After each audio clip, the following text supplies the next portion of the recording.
Peço aos irmãos que abram as suas Bíblias no Evangelho de Marcos, no capítulo 10, no versículo 45. Eu lerei esse versículo, mas vamos refletir sobre o texto que diz aí de 35 a 45. Mas por hora vamos ler só o versículo 45 de Marcos 10.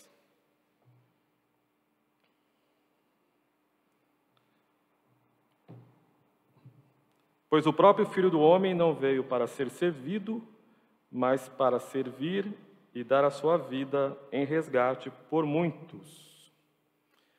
O Evangelho de Marcos pode ser dividido em dois grandes blocos, que vai do primeiro capítulo até o 8º capítulo, versículo 21, o primeiro bloco, e o segundo bloco do capítulo 8, 22, até o final da Bíblia. Esse versículo que acabamos de ler fecha, portanto, a primeira parte do segundo bloco. E é interessante que esse primeiro trecho do segundo bloco, ele está entre dois relatos da cura de cegos. O cego de Betsaida e o cego de Jericó.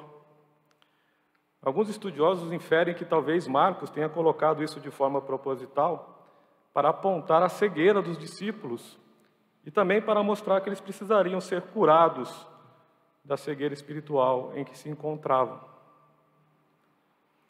Outro ponto importante a observar nesse texto é que após o relato da cura do cego de Betsaida, o texto começa com uma pergunta de Jesus Cristo que ele faz aos discípulos, como podemos ver lá no capítulo 8, no versículo 27. A pergunta de Jesus é: que dizem os homens que sou eu? Os discípulos ali oferecem algumas respostas, dizendo que Jesus talvez fosse um Elias, um João Batista, um profeta. Mas Jesus faz a pergunta diretamente aos discípulos, querendo saber o que eles pensavam de Jesus, e Pedro, tomando a frente dos 12, responde corretamente que Jesus era o Cristo, o Messias, o ungido, conforme podemos ver aí no versículo 30 do capítulo 8. No entanto, quando Jesus começa, baseado na resposta de Pedro, a dizer que será rejeitado pelos maiorais, pelos sacerdotes, pelos escribas, e que morreria, que ressuscitaria, imediatamente ele foi reprovado por Pedro. Tal atitude demonstrou a ambição, de uma certa forma, dos discípulos, pela aprovação dos homens em oposição ao anúncio da paixão de Cristo, algo que Jesus repreendeu de forma veemente, como podemos ver no versículo 31 a 33 do capítulo 8. Todo esse trecho, de 8:27 até 10:45, é marcado pelos anúncios da paixão e morte de Jesus Cristo. Pelo menos em 3 oportunidades podemos ver isso claramente, como em 8:31, 9:30 e 10:32. E seguido pela incompreensão dos discípulos a cada anúncio, como podemos ver em 8:32, 9:32 e 10:33. E a cada ciclo desse, Jesus formula um ensinamento para os seus discípulos. E esse ensinamento, ministrados por Jesus, deveriam ser absorvidos pelos discípulos, inclusive como exemplo de vida a serem vividos por ele. Diante disso, podemos dizer que o tema central desse trecho, dessa perícope, deve ser, então, analisado como o discipulado na perspectiva da cruz. Com isso em mente, veremos agora nos relatos de Marcos como Jesus, pedagogicamente, demonstra a sua glória e o seu poder, misturado ao anúncio da sua morte e do seu sofrimento. Talvez o objetivo de Jesus aqui seja desvendar no coração dos discípulos o desejo pela ambição que estava assediando-os tão de perto. E nós podemos ver esse ensinamento prático de Jesus nos 2 episódios que se seguem, tanto na transfiguração quanto na cura do possesso.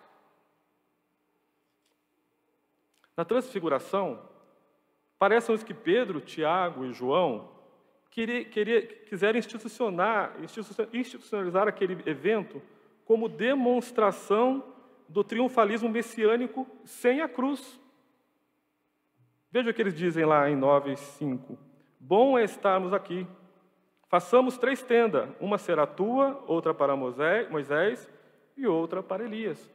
Ainda que o evangelista diga que foi uma tolice, isso que eles disseram, que eles estavam talvez ali encantados com o momento. Mas eles disseram isso, demonstrando com essas palavras total desconhecimento da paixão de Cristo, que anunciava a sua humilhação e morte. Com isso podemos entender que os discípulos desejavam a glória sem passar pela cruz. No episódio da cura do possesso, verificamos que os discípulos já haviam tentado expulsar o demônio, mas fracassaram diante da multidão. O texto também nos dá a entender que eles também entraram nessa tarefa sem Cristo, talvez tentando demonstrar um poder desassociado do poder de Cristo. No entanto, o caso só foi resolvido, o jovem só foi curado quando Jesus Cristo interveio e trouxe a cura para aquele jovem. Jesus Cristo aproveita esse episódio, se reúne com os seus discípulos para trazer novamente o ensinamento a eles, dizendo que eles não poderiam fazer nada sem oração e jejum, mostrando para eles que eles tinham total dependência de Deus para que pudessem demonstrar o poder dele. No entanto, apesar dos ensinamentos de Jesus, os discípulos ainda vacilam nos seus pensamentos e nos seus procedimentos. Queriam a glória sem a cruz. E lá, caminhando, começam a murmurar entre eles, dizendo quem seria o maior entre eles. Jesus, ao ouvir aquilo, reúne novamente os seus discípulos e diz: quem quiser ser o primeiro, será o último, e servo de todos. Está lá em Marcos 9:35. E a palavra servo usado aqui, no original, é diácono. Então, poderemos dizer que quem quiser ser o primeiro, será o último e diácono de todos. E para ilustrar o que estava dizendo, Jesus trouxe uma criança e colocou no meio deles e disse, 9:37, qualquer que receber uma criança tal como esta em meu nome, a mim me recebe. E a qualquer que me recebe, não recebe a mim, mas aquele que me enviou. Imagino eu que essas palavras devem ter caído como uma bomba na cabeça dos discípulos. E esse ensinamento de Jesus é revolucionário, pelo menos sobre 2 aspectos que eu queria colocar aqui para os irmãos. Em primeiro lugar, pela primeira vez, Jesus usa a palavra diácono para demonstrar a atitude do verdadeiro discípulo, como lemos aí em 9:35. A figura do diácono na cultura grega daquela época não era algo bem visto pela sociedade. O diácono era aquele responsável por fazer todas as coisas, todos os serviços de modo geral, inclusive serviços que os gregos consideravam bastante humilhantes e desprezíveis. Com isso, os diáconos estavam na base da pirâmide social romana daquela época. Desta forma, Jesus estabelece o verdadeiro alvo de todo cristão genuíno, ser o último, dar a preferência em servir e servir a todos. Mesmo que isso implique ser como um diácono. Para Jesus, quem assim procede, se torna o primeiro e o maior entre todos os demais. Característica de um líder, segundo Jesus. O segundo ponto é que Jesus quebra todos os paradigmas daquela época, fazendo referência às crianças como alvo prioritário do ministério dos diáconos, dos discípulos. Pois quem não servir uma criança não pode recebê-lo, e nem aquele a quem o enviou. Importante ressaltar que uma criança naquela época também não tinha nenhum valor social. As crianças eram desamparadas, as crianças eram desprotegidas, a mortalidade infantil era muito alta naquela época, uma criança não era nem contada como povo. Então, mais uma vez, Jesus destrói todas as pretensões de poder e primazia dos discípulos, apontando um caminho humilde a ser seguido por eles. Desta forma, Jesus estabelece qual deveria ser a característica dos discípulos: servir, diácono de todos, principalmente aos menores e mais desfavorecidos. Lá em Mateus também relata isso, no capítulo 25, 45. Mais à frente, Jesus vai dizer que quem não receber o reino de Deus como uma criança, jamais entrará nele. Lá em capítulo 10, 13 a 15. E a ideia aqui é, quem não sacrificar o seu desejo de prioridade e poder em favor do próximo e desamparado, este não pertence ao reino de Deus. Neste mesmo tom, Jesus continua e expande os seus ensinamentos sobre várias áreas da vida, como o matrimônio e divórcio, como podemos ler aí no capítulo 10, do versículo 2 ao 12, no poder econômico e político, como podemos ver também no capítulo 10, do 17 ao 31. Não teremos condições e tempo de ver isso agora, mas os irmãos podem ler mais adiante. Mas a máxima de Jesus é: muitos primeiros serão últimos, e os últimos primeiro. Está aí em Marcos 10, 31. Esse é o lema de Jesus do ensinamento para os discípulos. Aí chegamos aí no texto onde nós queremos ver nessa noite, que está aí no capítulo 10, do versículo 35 e diante. E apesar de todo o ensinamento de Jesus sobre o serviço aos menores, e que eles não deveriam almejar os primeiros lugares em detrimento do próximo, os filhos de Zebedeu, Tiago e João, também conhecidos como filhos do trovão, fazem um pedido para Jesus. E o pedido é: Senhor, permita-nos que na Tua glória nos assentemos, um à Tua direita e outro à Tua esquerda. Está aí registrado em Marcos 10, 37. Lá em Mateus, o evangelista relata que o pedido faz referência ao reino de Cristo, e que também o pedido foi feito pela mãe deles, e não por eles. No entanto, o tema da discussão recai novamente sobre dominar ou servir, ser o primeiro ou ser o último, ser o maior ou ser o menor. O pedido dos filhos de Zebedeu provocou aborrecimento nos seus discípulos. Mas vejam os irmãos que esse aborrecimento não foi por um motivo piedoso ou porque eles não concordaram com a proposta daqueles dois discípulos. Mas tudo indica que eles ficaram aborrecidos porque eles também não foram contados como aqueles que poderiam se assentar à direita e à esquerda de Jesus Cristo na sua glória. Apesar disso, Jesus pacientemente os alerta sobre o fato deles não saberem o que estavam pedindo, pois não poderiam passar pelo que ele estava prestes a sofrer. Mesmo assim, os discípulos, ironicamente, dizem que sim, poderiam sim. Mas os relatos bíblicos posteriores nos dão conta que quando Jesus foi preso e crucificado, eles sumiram e deixaram Jesus sozinho na cruz. A clara ambição por poder dos discípulos é novamente revelada em seus corações. Cegos por poder, eles não puderam ver o poder que há no sofrimento e morte de Cristo como sofrimento para muitos. Diante de tamanha cegueira, Jesus Cristo os advertiu, como está aí no versículo 43. Mas entre vós não é assim. Jesus está fazendo referência aqui, primeiramente, àqueles governadores e poderosos daquela época que governavam como déspotas, como tiranos, que exerciam poder abusivo sobre o povo. Jesus está falando, mas vocês, entre vós, não é assim. E o contraponto de Jesus é: quem quiser tornar-se grande entre vós, será este o que sirva, diácono de novo. E quem quiser ser o primeiro entre vós, será servo, e aqui Jesus usa a palavra escravo, de todos. A ética do reino de Deus confronta a ética do mundo, sobre o poder e o serviço.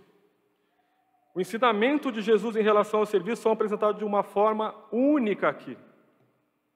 Nem mesmo no Antigo Testamento, ou nas tradições judaicas, tem-se um ensinamento tão claro e tão inovador quanto esse ensinamento de Jesus sobre o serviço. De forma extraordinária, Jesus inverte os valores, falando da grandeza do servir e não da grandeza do poder. A grandeza pertence a quem serve, pois, segundo Jesus, os primeiros e poderosos no reino de Deus são os que servem. E veja os irmãos, o exercício deste ensinamento torna possível amar ao próximo como a nós mesmos. Se a gente não serve o próximo, a gente não consegue amar o próximo como a nós mesmos. Outro ensinamento poderoso de Jesus Cristo. E para demonstrar a necessidade vital em servir, Cristo dá o exemplo dele mesmo. Pois o Filho do Homem não veio para ser servido, mas para servir, diácono, e para dar a vida em resgate por muitos. Jesus aqui está ecoando o servo sofredor de Isaías 53. Jesus se coloca como aquele que veio para servir, o desprezado, o rejeitado, o menor. E como fruto do seu trabalho, serviço, agradou o Senhor, levando sobre si a iniquidade de muitos e tornando muitos justos. Com estas palavras e com o seu exemplo, Jesus aponta para o caminho da cruz, como o caminho a ser seguido pelos seus discípulos. E é importante dizer que esse caminho da cruz, na sua essência, é o serviço e o amor ao próximo. Não podemos trilhar o caminho da cruz sem servir e amar ao próximo. Com isso em mente, irmãos, gostaria de passar aqui para algumas considerações e aplicações. Eu gostaria de fazer isso com muita humildade, que eu também sou devedor em quase todos esses pontos. Em todos esses pontos, posso dizer com certeza. Não é da nossa natureza servir, mas ser servido. Não sabemos como servir. Por natureza, não queremos servir, mas sim sermos servidos. Por isso não sabemos nem como começar. Ficamos igual um cachorro quando cai da mudança, fica perdidinho. Assim somos nós nessa questão do serviço. Sempre achamos que alguém deve fazer isso em nosso lugar. Sempre achamos que o pastor deve fazer isso, que o irmão tem mais dom do que eu para fazer isso, que alguém deve fazer isso em meu lugar. Aliás, alguém deve me servir também, porque eu preciso. E eu nunca acho que eu tenho que servir. Eu acho que alguém tem que fazer isso por mim, que alguém tem que servir o próximo. Na verdade, nós fugimos do serviço ao próximo. Mas Jesus disse que nós devemos servir. E como que nós devemos servir, então? Devemos servir como ministério cristão. Devemos servir como o diaconato de todos os santos, como diria Lutero. Devemos servir para mitigar as carências, a miséria, para defender mulheres e crianças de abusos, para assistir as viúvas e os órfãos, para suprir as necessidades dos que sofrem, de modo geral. Outro ponto importante é que o serviço, a diaconia geral, ela deve estar vinculada com a igreja e debaixo do ministério dos diáconos, ministros ordenados para servir às mesas. Devemos ter em mente que quando servimos, estamos representando a igreja e Cristo nesse trabalho de serviço ao próximo. Nós também não sabemos a quem servir. Nossa tendência em não gostarmos de servir contamina as nossas decisões sobre quem devemos servir. Aí, geralmente, nós vamos buscar servir aquela pessoa que, de alguma forma, venha nos agradar, ou aquela pessoa por quem nós temos alguma empatia, ou aquela pessoa por quem a gente tem algum relacionamento. Outra dificuldade se encontra, por assim dizer, no entendimento teológico de servir. Pois muitos pensam que o serviço ao próximo deveria ser somente aos da família da fé, sem considerar os de fora da igreja. Temem alguns que, se a igreja se envolver com o atendimento fora, estaria se envolvendo em algum programa social político partidário. Ainda que essas preocupações sejam legítimas e reais, A igreja precisa ter um olhar para aqueles que sofrem, inclusive que estão fora da igreja. A igreja não pode se omitir em tratar esses assuntos, em estender a mão ao pobre e para o necessitado. Então, a quem nós devemos servir? Devemos servir a todos, principalmente os da família da fé e os mais necessitados. O serviço, o diaconato deve abranger toda a comunidade, inclusive os de fora da igreja. Vejam, os irmãos, que a igreja dos 3 primeiros séculos ficou conhecida como a comunidade do amor. Essa igreja exerceu um ministério diaconal tão poderoso que causou inveja a governadores e até mesmo a imperadores romanos. Eles diziam: quem são esses que acolhem a todos?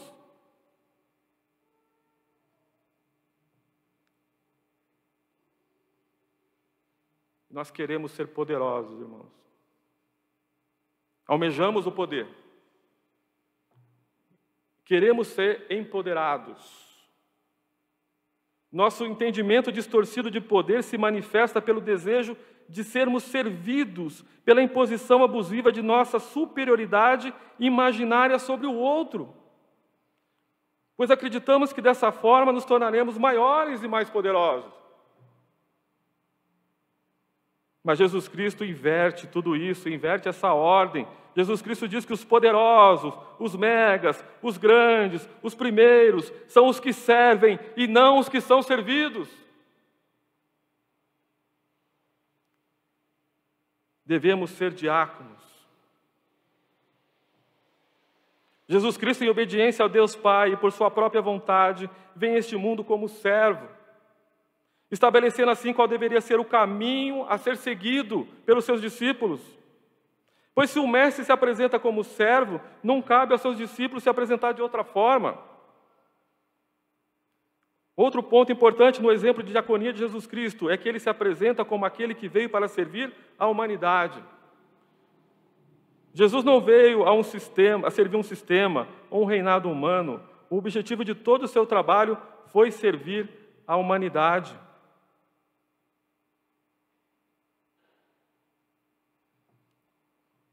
Nós queremos ser os primeiros.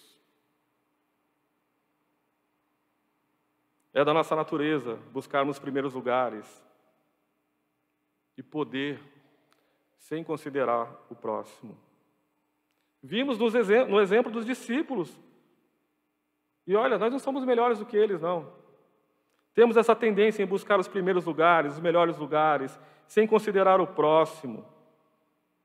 Isso está no nosso DNA pecaminoso, maculado pelo pecado. Olha, irmãos, não é difícil nem incomum. Nós queremos colocar cadeiras supostamente à direita e à esquerda de Jesus Cristo, para nos assentarmos com o pretexto de estarmos fazendo a obra de Deus, mesmo que crianças estejam sendo ignoradas e desprezadas a nossas voltas. Devemos ser os últimos. Jesus Cristo ensina que para sermos os primeiros, precisamos ser os últimos e servos de todos. Ser o último e servo de todos são as características principais de um diácono na cultura grega. Lembra? No entanto, eram os diáconos que traziam alívio e conforto para aqueles a quem eles serviam, mesmo na cultura grega.